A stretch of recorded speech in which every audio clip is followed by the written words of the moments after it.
Hodo. Wanji? Weekend yabadde eti? Alhamdulillah weekend yabadde nnungi. Yabadde nnungi weekend. Nange teyambeeredde mbi. Ate yakaseekende. Just akatonotono. Nange yatambudde bulungi. Teyabadde mu buzibu bwonna. Era tukomyewo okuddamu okuweereza bannayuganda. Mwali mugenzeeko wali ogenzeeko mu lutalo kaseekende nene luggwa mangu olw'ebigambo. Nagendako mu kirooto mutalo naye lwaite lunagamba nina amaanyi naye nali maanyi gayitidde nagenda olaba ate nga mu kirooto. Omanyi bwe twasomeranga ng'abaana basawusirwa ne beekwata amatayi ne muga amuse leero naye ono n'amutunira bw'ati ate n'atyamu n'amutampola ekitogi ne batuula.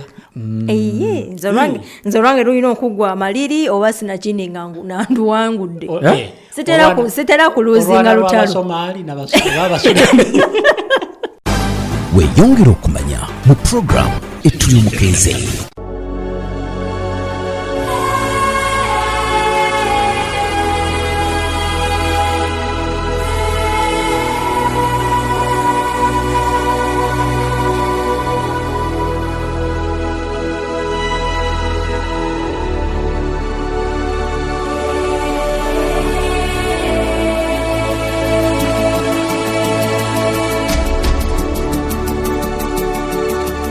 Ku 107.9 Pale FM ekkula ery'omuntu wa bulijjo machaga lunaku lwa Monday nate tuli mu wiiki mpya mwezi mupya ennaku z'omwezi ziri 2 omwezi tuli mu gwa mwenda omwaka 2024 akulamusaako nate amacha g'olunaku olwaleero nze omugabi MATOVU nzalwa z'ekyaddondo programu tuli omukeeze akanyomero weeyongere okumanya nga bwe nakugamba nti nja kukufuula mumanyi paka bw'onoogenda maaso n'okulabika nti naawe obaako n'ekyotegeera ku bigenda mu maaso mawanga ag'enjawulo n'ebyo ebyaliwo naddala mu bintu ebyewuunyisa.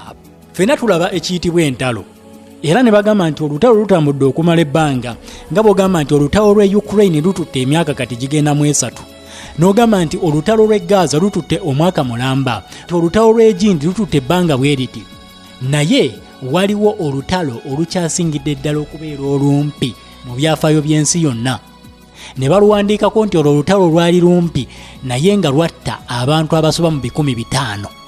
Kyewuunyisa olutalo lwali lumpi era lwakulungula wakati w'eddakiika 38 n'eddakiika 45 naye abantu 500 baali bamaze okufa mu ddakiika ezo era olutalo ne luggwa. Mugenda kukkiriza olunaku olwaleero tugenda kugenda wano mu ggwanga lya Tanzania wano ekizinga eky'Ezanzibar weewaali olutalo olukyasingidde ddala okubeera olumpi mu nsi yonna eddakiika 45 lwali luggweredde ddala. Olutalo luno lwalwanibwa wakati w'amagye ga Bungereza Abangereza nga bakyafuga ekizinga ekyo eky'Ezanzibar mu myaka egya 1896 we balwanira olutalo olwo. Olutalo olwo luyitibwa Anglo-Zanzibar War, olutalo lw'Abazanzibar nga balwanyisa Abazungu. Olutalo luno okujja okubeerawo lwaliwo nga 27 August 1896. Olutalo luno okubeerawo kyava ku Bangereza abaali bawagira kabaka bamuyitanga Sultan Hamad bin Thuwaini eyali akulembera obwa Sultan bwa Zanzibar oba obukulembeze bwe Zanzibar. Sultan Hamad bin Thuwaini bwafa Abangereza jukira ono yali awagira Abangereza era nga abaleka ne bakola emirimu gyabwe bulungi Zanzibar awo. Enfa gye yafaamu teyategeerekeka bulungi. Yafanga ennaku z'omwezi 25 August 1896. Sultan Hamad bin Thuwaini bwafa nasikirwa Sultan Khalid bin Barghash.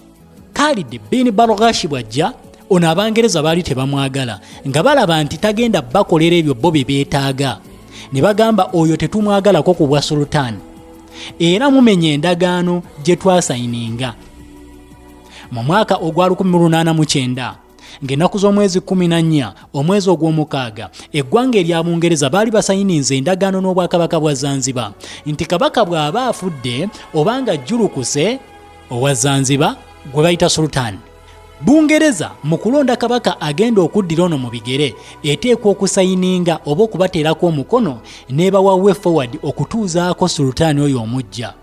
Kino tekyakolebwa. Sultan Khalid bin Bargash n'agenda maaso n'okulabika nti atuula ku Namulondo ya Zanzibar. Wano Abangereza bo bagamba ffe oyo Sultan Khalid bin Bargash tetumumanyi, twagala sultaani abaddako abeere Hamud bin Mohammed, kuba ye yali ajja bakolera bye beetaaga era bamuyinamu essuubi lingi nga bagamba nti Sultan Hamad bin Thuwaini bw'avaako Hamud bin Mohammed yabaddako, Khalid laba bwe bamutuuzaako kubeera sultaani. Abangereza ne bagamba oyo tajja kufuga. Wano Abangereza bayise ekiragiro nga bagamba okusinziira ku ssemateeka wa 1809 negamba ekikoleddwa bakivunulanga casus belli. Bagamba kati mwe mwagala kulwanyisa Abangereza temugenda kusobola. Era Abangereza ne babaga ekiwandiiko ne kisindikibwa ewa kabaka Khalid nga kigamba ono ajjeyo amagye ge agajja mu lubiri olwo era entebe y'obukulembeze agiveeko mu bwangu ddala era n'olubiri alwamuke. Mugenda maaso n'okulabika nti ayanukula. Sultan Khalid yagaana n'agamba amagye ge musituke mukuuma olubiri. Amagye ge Palace Guard abakuumi b'olubiri bonna ne balwebulungulula ne bagamba tugenda kukuuma mukama waffe Sultaani owa Zanzibar Khalid. Abangereza tebamwetaaga. Ono baamuwa ultimatum ya nnaku zaali 2 okubeera nti avudde ku bwa sultaani n'alemerako. Amagye ge n'agateekawo gakuuma olubiri n'akunga ne bannansi ba Zanzibar balinga 2008 bayiike ku lubiri balukuume. Abangereza tebajja kubajooga. Wano Abangereza bagamba singa ziwere ennaku z'omwezi nga 27 omwezi ogw'omunaana 1896 nga ono kwali ku ssaawa 3 ez'okumakya nga kabaka Khalid akyalemeddeko bagenda kukuba olubiri lwonna balumalewo. Kabaka n'alemerako Khalid oba Sultan Khalid. Bagenda maaso n'okulabika nti alemerako. Bano Abangereza ssaawa 3 batandika okunga amagye gaabwe. Effect zagenda okuwera nga batuuse okulinaana olubiri luno. Baleese emmeeri enwanyi, baleese amaato amalwanyi bagayita gunboat okujjira emmundu ezo ezikuba ewala. Ne baleeta bamarine baali 15 then ne bannansi ba Zanzibar 9 be baali bakozesa magye gaabwe okusobola okulumba obwa sultaani bwa Zanzibar.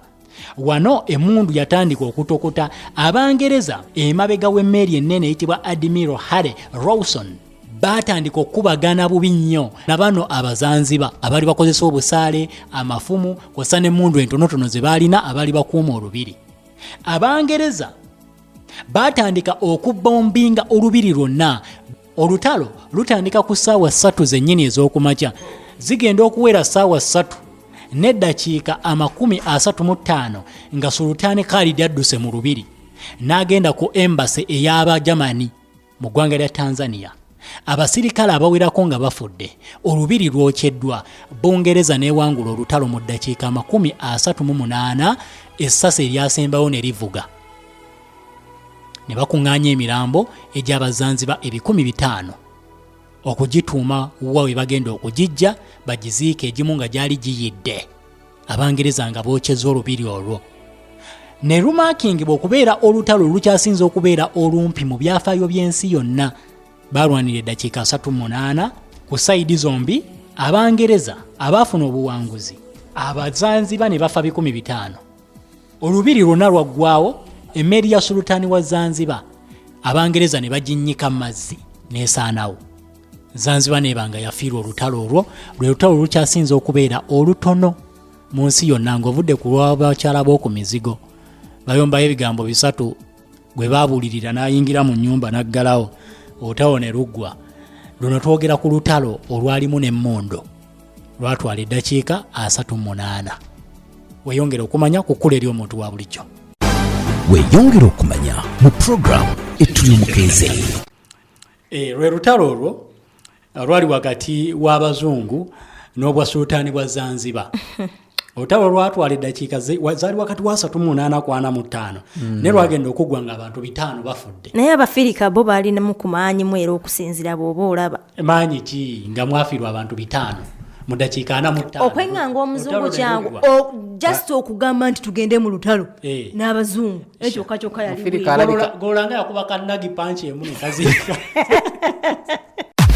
tandika olunaku ng'oli musanyufu, tandika olunaku ng'oli mumanyi wano mu program ettuli omukeeze buli kumakya